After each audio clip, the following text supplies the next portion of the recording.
sans armes. Ha ha. La rime métisse. Sans armes, etc. Sans armes, etc. Sans armes, etc. Sans armes, etc. Allons ensemble, citoyens du futur, construire un présent plus sûr avec un ciel plus pur, une nature généreuse, non un sol salé de sang, gris et sans vie. Il est temps de contrôler le sens du vent. Allons enfants de la planète, le jour de gloire est arrivé. La rime métisse vient tirer la sonnette. L'alarme est activée. Sans armes, etc. Sans armes, etc. Sans armes, etc. Sans armes, etc. Entendez-vous partout sur la terre mugir le peuple en colère. Ils nous ont pris nos joies, ils nous ont pris notre air. Vivement qu'on se libère. Discuter de nos valeurs, c'est important. Un esprit sain dans un corps sain. Hors temps, sans temps mort, si ce n'est de monter à la cime, inviter à la haine, je décline. Car métis reste la rime. Sans armes, etc. Sans armes, etc. Sans armes, etc. Sans armes, etc. Sans armes, amis terriens, soyons à l'unisson. À l'unisson, Au-delà des différences, restons en lien. en lien. Dans l'unité, pas sans à l'action. Mais ça me chagrine, ces hymnes dédiés à ceux qui oppriment, ceux qui dominent. La colline a des yeux, des oreilles, mais qui d'ordine les sans domicile ou les rendent victimes d'homicide. Pris pour cible sont beaucoup de chants pour des questions d'origine. Sans armes, etc. Sans armes, etc. Sans armes, etc. Sans armes, etc. Oubliez l'être humain, simple en diversité, fait divers en cité, comme à la campagne que d'adversité. Loin d'être perdu dans cette immensité, aux armes de l'esprit pour que le peuple puisse s'émanciper. Marchons, marchons vers la lumière. Citoyens fraternels et solidaires. Tous ensemble, poussons ce cri. Liberté, liberté chérie. Sans armes, etc. Sans armes, etc. Sans armes, etc. Sans armes, etc.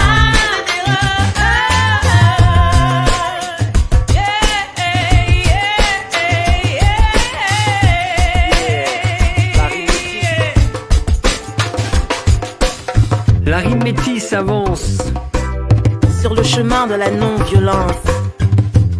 Pour que liberté, égalité, fraternité, Redeviennent des vérités.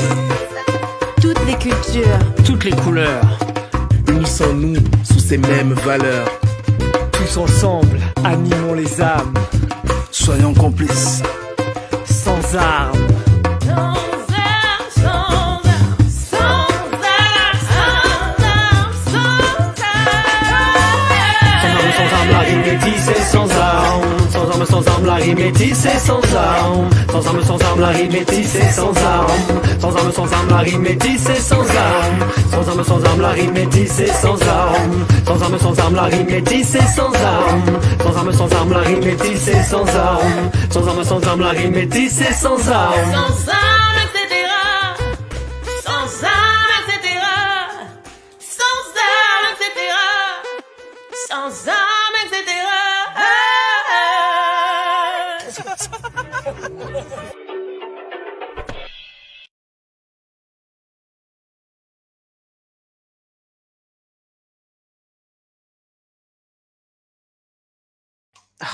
Quelle manie. Mais voilà, vous me connaissez, hein, vous savez que j'oublie mon micro. Merci Céline. J'ai vu ces grands signes dans le studio qui me disaient ton micro. Donc voilà, j'ai pensé que cette chanson allait très très bien avec le contexte dans lequel nous sommes aujourd'hui. Donc on fait cette émission. Alors comme d'habitude, je suis heureuse de la faire et en même temps, j'aurais préféré ne pas avoir à le faire. Vous connaissez, hein, c'est mon petit message de départ pour toutes les émissions parce que c'est vraiment ce que j'en pense. Alors ils disent dans ce clip, unissons-nous, soyons complices, sans armes. Et c'est ce que nous, on propose. On est plusieurs à le proposer. On est nombreux, même de plus en plus nombreux. Et on espère vraiment que vous allez prendre le pas de cet appel au boycott des 15, 16 et 17 août. C'est la raison pour laquelle on fait cette émission. Et je vais recevoir quelqu'un tout de suite, c'est Jean-Dominique Michel, puisque c'est lui qui a lancé cette idée. Hein. Puis moi, j'ai rebondi dessus. Alors, sur l'idée, hein, on se comprend. Bonjour Jean-Dominique Michel. Bonjour Cécile, merci de m'accueillir à nouveau. Étant donné le poids que j'ai mis depuis le début du premier confinement, tu aurais pu rebondir sur moi tout court, j'en ai peur. Oh là, alors là on est nombreux même je pense à rebondir un peu mieux qu'avant. Tout à fait. Mais alors je suis enchantée de te revoir. Depuis dimanche on se tutoie, ça y est, hein, on est passé au tutoiement grâce à Amélie Paul.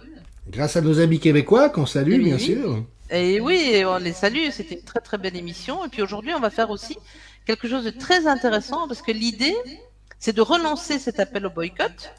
Et de donner des idées aux gens, donc d'expliquer un peu ce qu'on veut dire par là, comment ça peut se faire, parce qu'il y a beaucoup de contre-arguments, enfin, de dire oui, mais on peut pas faire ceci, c'est con si on va remplir notre frigo la veille. Ben, précisément, c'est pas l'idée. Hein.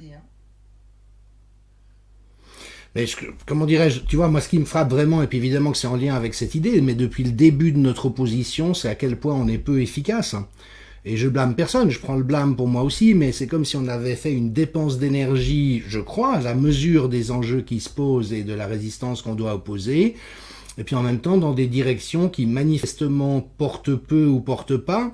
Alors, faut pas non plus dénigrer tout ce qu'on a fait, il y a eu beaucoup de belles initiatives, et puis c'est clair qu'on peut pas espérer avoir des résultats instantanés, on n'est pas dans une démarche managériale de rendement, mais d'un autre côté, j'ai l'impression que notre inculture en matière de résistance face à la tyrannie et à la dictature fait que nous avons dépensé beaucoup d'énergie dans des endroits qui étaient pas les bons, et que on a vraiment un impératif de réflexion, de compréhension et d'engagement pour pouvoir, tout en continuant à mettre de l'énergie, déployer des effets beaucoup plus massifs. Alors après, bien sûr qu'on peut toujours critiquer ou évaluer qu'une proposition n'est pas la bonne. Toutefois, mais on entrera en matière évidemment, je pense que cette idée de concentrer un boycott sur 3 jours est très différente de le faire sur une journée ou de dire il faut le faire à vie, parce que à vie c'est difficile de mobiliser les gens. Sur une journée, il peut y avoir un tout petit effet mais qui est tout de suite absorbé le lendemain. Toute l'idée c'est de leur faire mal en tapant dans le cash flow, donc c'est les liquidités qui rentrent jour après jour du fait des ventes qui sont réalisées. Et si pendant 3 jours on bloque les entrées de liquidités, ça veut dire que là il y a vraiment un effet sensible. Et puis avec cette idée de faire un coup de semonce. C'est-à-dire que pour l'instant, malheureusement, le camp de ceux qui nous oppriment et qui nous brutalisent a vraiment un espèce de sentiment de toute puissance et il n'y a rien qui s'oppose à leur rouleau compresseur et on donne tous l'impression de s'agiter comme les mouches du coche. Là, on a un moyen, à mon avis, de générer quelque chose de significatif en leur disant c'est un coup de semonce. Mais si, comme nous en avons le soupçon, vous prévoyez de nous remasquer, de vous attaquer aux enfants par l'injection génique expérimentale ou de recommencer dans les mesures liberticides, à ce moment-là, nous monterons en puissance.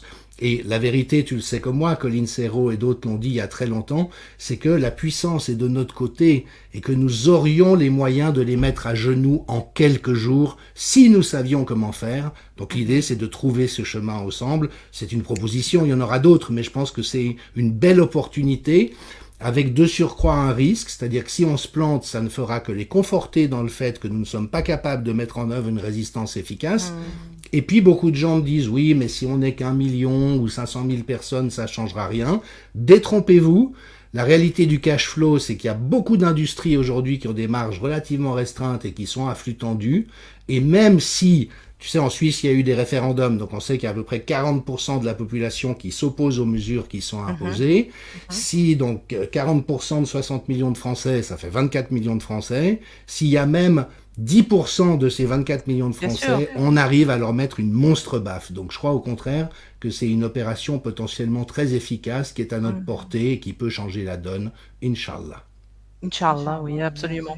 Alors, mais en effet, c'est le sens de cette émission, hein, c'est de trouver ensemble comment on peut faire, parce que c'est vrai que c'est pas si évident. Hein, les retours que j'ai moi, c'est si, mais par exemple, pas utiliser ma carte bancaire, ça ira. Pas trop me déplacer, ça ira aussi. Pas aller dans les grandes surfaces, enfin l'agroalimentaire, ça ira. Mais par contre, couper Internet, c'est impossible. Donc, on peut réfléchir ensemble sur comment on peut se motiver à couper Internet. J'ai un alerteur qui m'a dit, mais moi j'ai une émission ce jour-là, j'ai même moi aussi, j'ai une émission le mardi 16 et je vais pas la faire. Voilà, c'est tout, je couperai Internet et je ne ferai pas l'émission du mardi. Et on fera une émission de la semaine d'après comme c'est prévu pour parler de la manière dont ce boycott s'est passé pour chacun, et on pourrait remettre ça. Donc même si jamais on n'a pas le nombre qu'on voulait cette fois-là, c'est pas grave, on y réfléchira et on aura le nombre la fois d'après. C'est pas un problème, on l'obtiendra ce nombre. Je pense que c'est un appel qui est blindé de valeurs et qui peut remettre sur la table toutes nos valeurs humaines. Donc c'est important.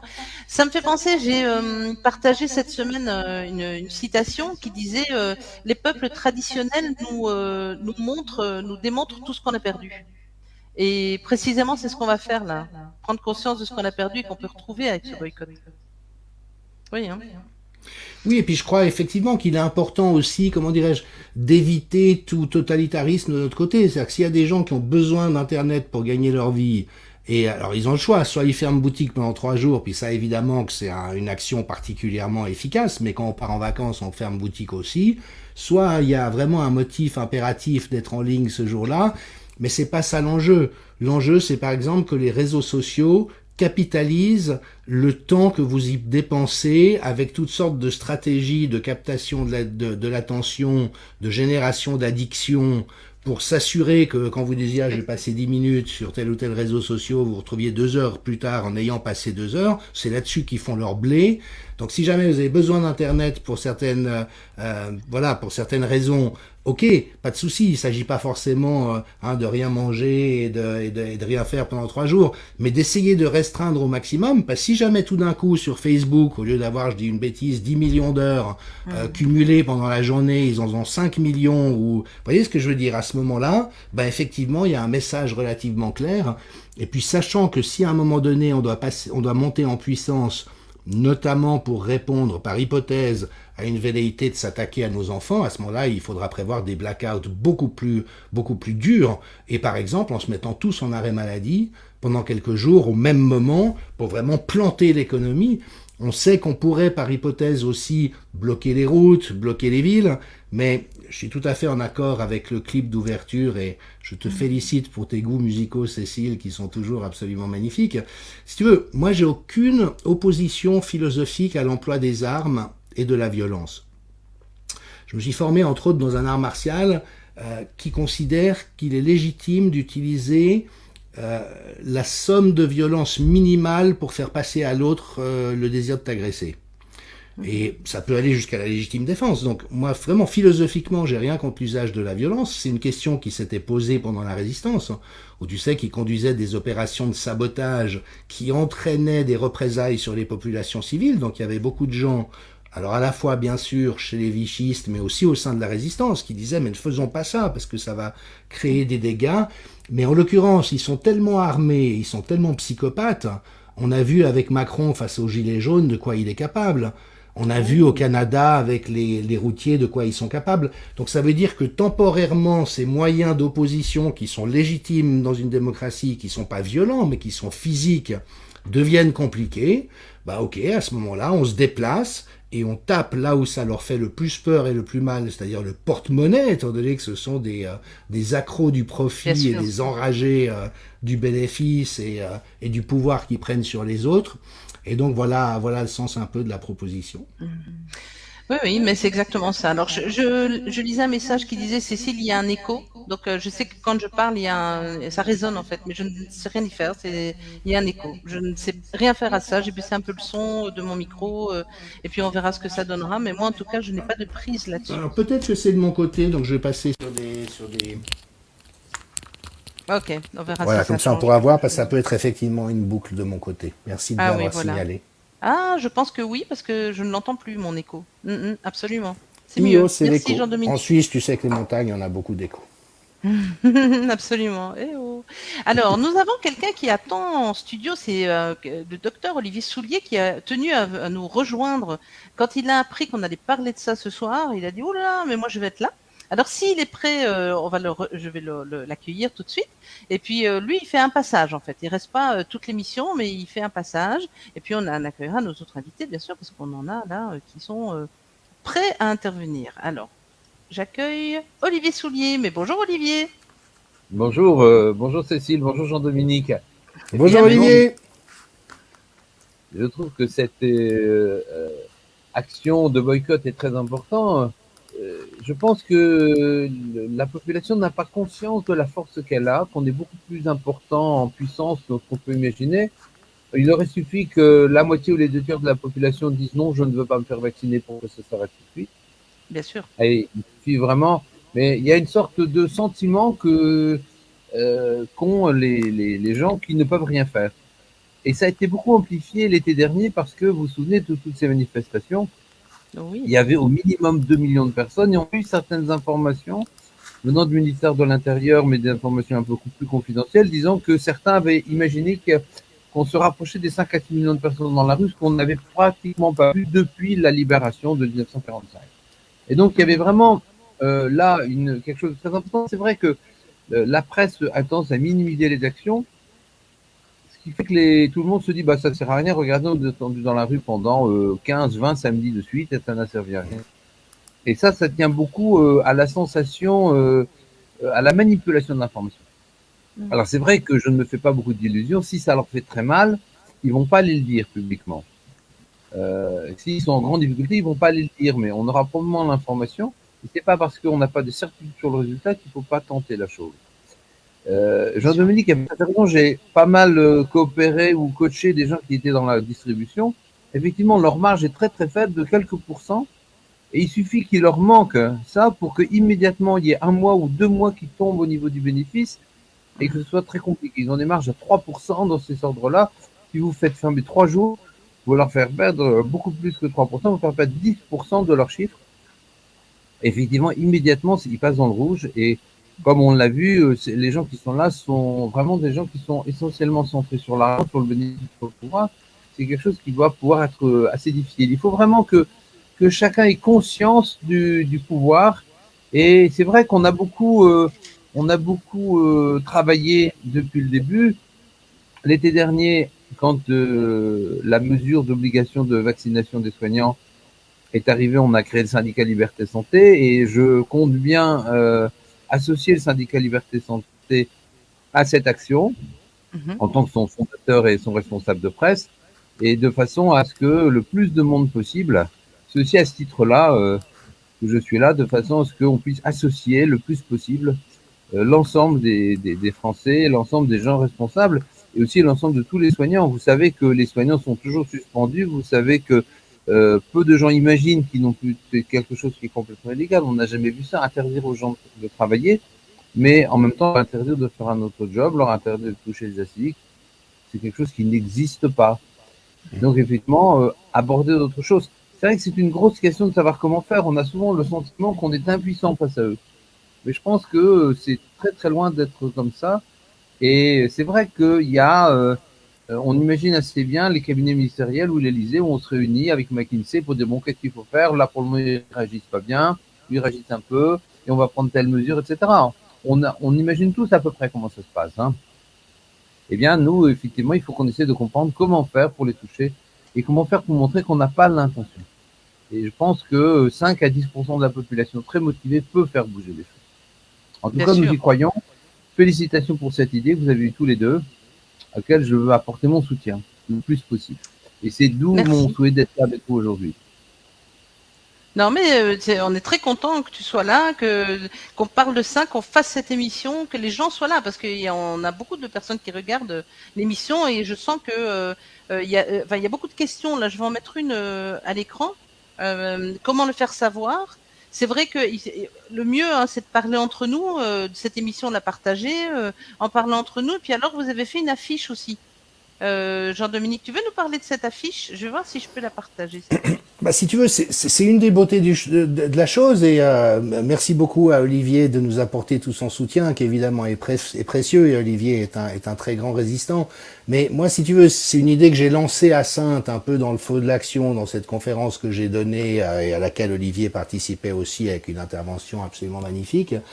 Et puis après, il y a beaucoup de gens qui sont venus voir dans l'après-coup en disant alors comment est-ce que ça se passe, quand ça se fait, on a réfléchi à la date. C'est vrai que le 15 août, c'est une date qui est sacrée dans notre histoire culturelle. Alors bien sûr, il ne s'agit pas de rendre ça confessionnel d'aucune manière, mais il y a des temps sacrés pour le collectif.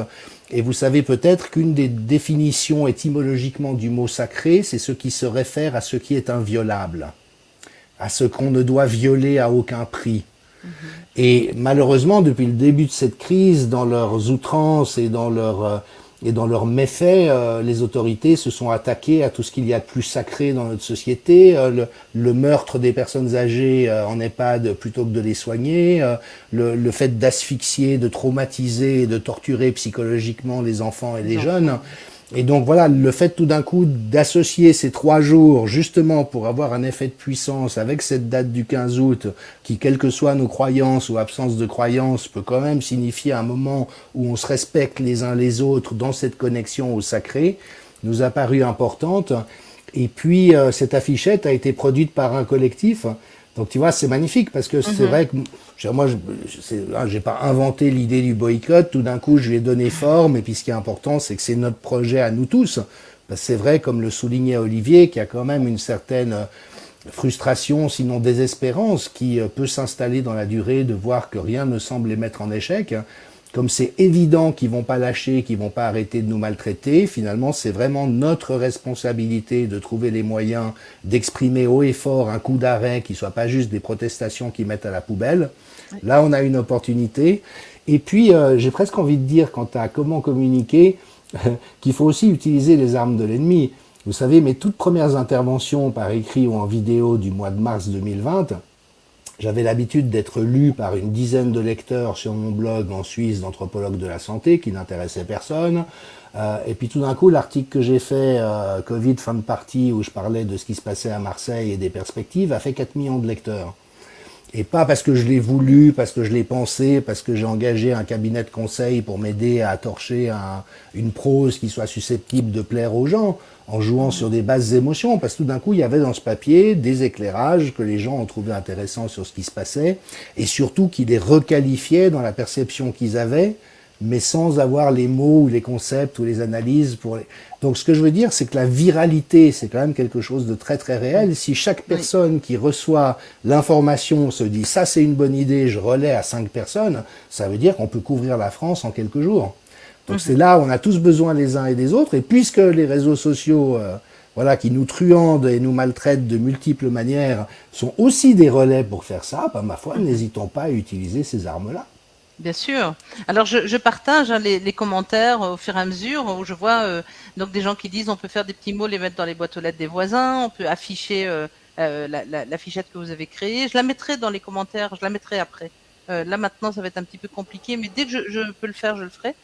Vous aurez l'affiche à disposition.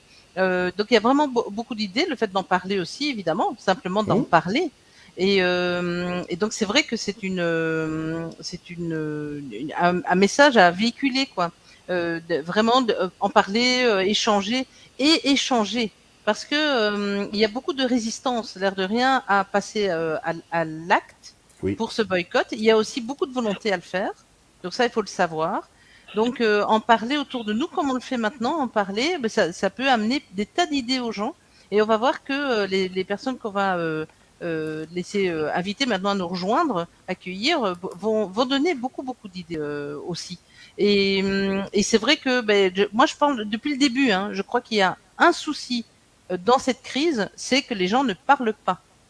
Alors c'est vrai que quand on parle, la tendance est à être discrédité, hein, décrédibilisé, mais je pense qu'il faut quand même oser passer à travers ça et continuer à parler. C'est important et donc parler de ce boycott, c'est important aussi. Et comme je le dis toujours, après je te donne la parole Jean-Dominique, mais comme je le dis toujours à tous les gens qui sont dans les commentaires là, hein, qui regardent l'émission, si jamais vous voyez passer un troll là, ne répondez pas par contre. Ignorez-le complètement. C'est absolument inintéressant et très vite j'irai le bloquer. Mais surtout, ils sont là pour ça, hein, pour phagocyter les échanges et nous décourager. Donc surtout, vous ne répondez pas. Mais par contre, allez en parler avec vos voisins, etc. Faites-le, voilà. Est-ce que vous voulez ajouter alors Olivier, est-ce que tu veux ajouter quelque chose, parce que je sais que tu n'avais pas beaucoup de temps pour rester avec nous aujourd'hui, et donc je veux absolument que tu aies l'occasion de dire ce que tu voulais dire.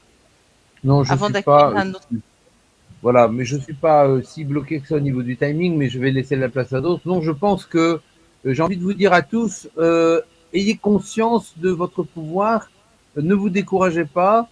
C'est vrai qu'on a fait énormément de choses pour essayer d'avancer. On a créé le CSI, on a créé le SLS, on a créé tous les groupes locaux, tous les systèmes juridiques, et ça fait quand même quelque chose. Ça fait quelque chose parce qu'on peut être là, parce qu'ils n'ont pas osé quand même continuer autant qu'ils le souhaiteraient, aussi parce que la chance et la nature et la manière dont la nature fonctionne fait que leur septième vague fait complètement fou, ça ressemble à une petite vaguelette. J'avais un jour fait une affiche humoristique, cherche seconde vague désespérément. Et là, ils cherchent désespérément. Alors, ils essayent de nous trouver le monkeypox. Ça va devenir extrêmement compliqué parce que c'est vraiment très difficile de se contaminer avec ça. Et je pense que de rien, de fond, il y a vraiment une résistance. On a fait avec Jean-Dominique récemment 2 grandes manifestations en présence.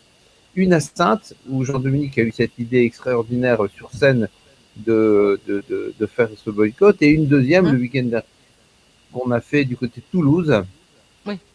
et dans l'Ariège, et effectivement, on a eu l'occasion de regarder et de voir la ferveur populaire, la passion des gens, leur conviction, et que dès qu'on leur dit venez, on est là, eh bien ils arrivent tous, et il y a vraiment ça nous a marqué, je crois, Jean-Dominique, de voir à quel point ils étaient là, à quel point ils étaient convaincus, et à quel point quand on arrête de quitter les mainstreams, quand on quitte la censure et quand on rentre dans le monde réel, et bien dans le monde réel, les gens sont extrêmement décidés, sont extrêmement motivés.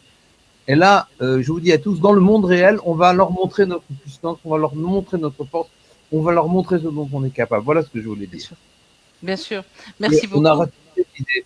Merci beaucoup à vous. Merci Jean-Dominique. Olivier, tu dois quitter maintenant ou tu as encore un peu de temps? Non, je peux rester en ligne, vous écouter un petit moment, D'accord. vous revenir. Là, pas de problème. Je peux quitter un tout petit moment là parce que j'ai une toute petite chose. Puis je reviens vous retrouver tout de suite après. Ok, ça marche. À tout de suite. Alors, je vois quelqu'un qui dit il nous manque un leader.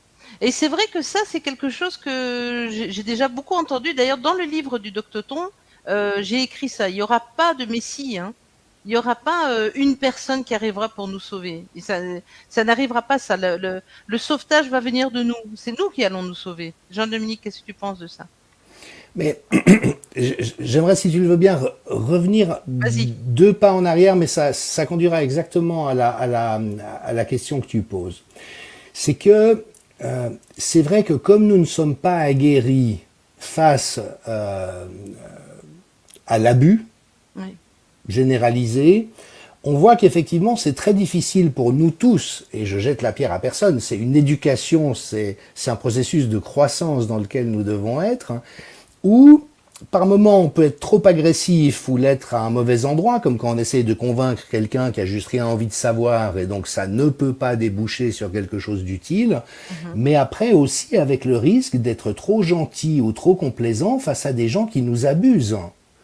Et j'aimerais juste ici rappeler ce repère qui est au fond assez basique. Il y a notamment un livre de communication non violente de Thomas d'Anzembourg qui est tout à fait appréciable, mais dont le titre est Cessez d'être gentil, soyez vrai. Il ne s'agit pas d'être gentil. Il ne s'agit pas de se laisser marcher sur les pieds ou de laisser torturer nos enfants ou assassiner nos aïeux parce qu'on n'a pas envie de faire de vagues avec l'administration. Mais au fond, c'est important de bien repérer les cas de figure. Face à quelqu'un d'abusif ou de violent, on a le droit d'être agressif. On a le droit d'être agressif. Et je pense qu'une des raisons pour lesquelles nous n'avons pas pu manifester une résistance efficace, c'est parce que nous avons été trop complaisants. Ils disent de porter le masque à l'école, les autres parents sont d'accord. Bon, non, il aurait fallu que jour après jour après jour, en nous groupant, nous allions dans les écoles, nous interpellions les proviseurs, les enseignants, en montrant la bonne recherche. Comme toujours, il ne s'agit pas de les insulter et d'être déplaisant, mais il s'agit d'être assertif, comme on dit. C'est ça, c'est exactement ce que j'allais dire, c'est le mot que j'allais amener. C'est le mot assertif. Bien sûr. Face aux gens qui ont rien envie de savoir ou qui essayent de vous attirer dans un guet-apens parce qu'ils vont conduire à vous justifier, ils vont ouvrir des débats sans fin, comme tu disais à propos des trolls, on n'entre même pas en matière, c'est peine perdue, ça va nous faire gaspiller notre énergie, on va se sentir pas bien après. Et puis après, par rapport à des gens qui se posent des questions, c'est important effectivement de savoir entrer en matière avec eux, avec un discours qui évite ce qui risquerait de les braquer d'entrée. Moi, je sais par exemple que je fais beaucoup d'analogies entre ce qui se passe et le nazisme, parce que ce sont les mêmes processus. Alors, il se trouve que comme je travaille beaucoup avec Ariane Biran, qui est docteur en psychopathologie, spécialiste des dérives autoritaires, et Mathias Desmet et d'autres, je le fais depuis un point de vue de scientifique, de penseur, mais je sais que pour le commun des mortels, qui peut trouver que la suspension des soignants est honteuse, qui peut trouver que le masque, on n'est pas sûr, si tout d'un coup je dis c'est comme à l'époque du nazisme, je les perds. Donc à ce moment-là, j'ai une responsabilité de trouver une manière d'entrer en relation avec eux qui permette de ne pas les perdre tout de suite, mais c'est pas cette approche-là dont j'ai besoin face à l'instituteur qui est prêt à aboyer sur mon gamin parce qu'il cherche désespérément à reprendre son souffle. Et là, voilà, il y a quelques repères à faire vivre ensemble pour pouvoir être finalement fluide avec une palette de réponses, mais c'est vraiment la fermeté sur le fond. Peut-être que tu crois que porter le masque est nécessaire, mais la réalité, quand on fait une revue de la littérature scientifique, c'est que même en salle d'opération, ça ne sert à rien, et que selon l'éthique en santé publique, c'est une mesure qui n'aurait jamais dû être prise. Bien sûr. Voilà les documents, si ça t'intéresse de les parcourir. Si ça t'intéresse pas, reste dans tes convictions. Mais de grâce, ne cherche pas à les imposer à moi, parce que là, je suis pas d'accord de me laisser faire. Vous voyez, ce genre de posture. Bien sûr. Bien sûr. Alors l'assertivité, c'est exactement le terme que j'allais amener sur la table là. Donc ça se place entre la soumission ou la gentillesse et l'agressivité. C'est vraiment là entre les deux. Donc c'est-à-dire si quelqu'un veut vous faire quelque chose, vous dites non, ça ne me correspond pas et je ne le ferai pas. C'est de l'assertivité. Ça n'est pas de l'agressivité et ça n'est pas de la soumission. C'est vraiment entre les deux. Et c'est une position qu'on a tous le droit de prendre. Et c'est vrai que c'est quelque chose, on a un peu tourné le dos à cette assertivité pendant ces 2 ans-là. Et donc c'est le moment de le faire, de le reprendre, de reprendre ce droit. Alors je vois quelqu'un qui pose une question par rapport à... Comment dire, je vois quelqu'un qui pose une question. Ah oui, allez, Jean-Dominique, je te laisse la parole par rapport au leader. Parce que du coup, je me suis laissé emporter, j'ai oublié de revenir. C'est que, oui, à partir du moment où nous croissons, c'est vraiment un processus de croissance, si nous savions être assertifs, même en étant une minorité, ils n'auraient pas eu le champ libre autant qu'ils l'ont eu. Alors on est d'accord, ils utilisent des procédés pervers, ils manipulent, il y a de la propagande, donc c'est pas pour... faut surtout pas culpabiliser de pas être arrivé à les mettre en échec. Mais en même temps, on a à grandir dans cette compétence. Et puis la beauté, c'est que nous pouvons être des leaders les uns pour les autres. Finalement, c'est comme tous les groupes d'entraide ou tous les réseaux solidaires qu'on connaît. Si à un moment donné, j'ai un coup de blues, que j'en parle à un ami, il va me dire quelque chose, puis le jour où lui aura un coup de blues, je lui dirai exactement ce qu'il m'a dit et ça l'aidera. Vous voyez ce que je veux dire? C'est qu'aucun d'entre nous n'est dans une position supérieure aux autres, mais dès lors que nous sommes tous capables d'assumer un leadership qui est celui de ne pas nous laisser faire dès lors qu'on nous maltraite et de nous opposer à quelque chose à quoi il est urgent de nous opposer, nous avons tous vocation à être leaders, que nous soyons timides ou extravertis, grande gueule ou silencieux. Et d'ailleurs, tu sais que dans les sciences du management, aujourd'hui, on voit à quel point les timides sont précieux dans les organisations et exercent aussi une forme de leadership. Parce qu'ils sont discrets, mais c'est aussi vers eux que les collègues vont se tourner en disant « Mais qu'est-ce que tu penses de cette nouvelle directive ou de ce qu'on nous demande ?» Et en fait, ils ont une belle influence sur les autres, mais à leur manière. Voilà. Donc je trouve que c'est un très bel appel dans lequel on est, c'est qu'avec nos qualités et nos défauts, et on a chacun les siens, mais de pouvoir s'autoriser à être une inspiration pour les autres et à se laisser inspirer par certains. C'est ça. Merci beaucoup, Jean-Dominique, pour cette précision. Alors, quelqu'un demande c'est quoi ce boycott tout compte fait, parce qu'il est arrivé un peu en retard. Donc, l'idée, c'est de dire, OK, pendant le 15-16, les 15, 16 et 17 août, on ne consomme pas, mais c'est pas tout à fait exact. On ne consomme pas, par exemple, d'Internet ou très peu, comme tu disais, pourquoi pas un peu peut-être. En tout cas, moi, ce sera rien. Mais chacun son truc, on va voir quel équilibre on va trouver. Si on consomme, on peut le faire, bien sûr. Alors, par exemple, on va plutôt choisir de payer en argent liquide et aller dans des magasins de proximité. Some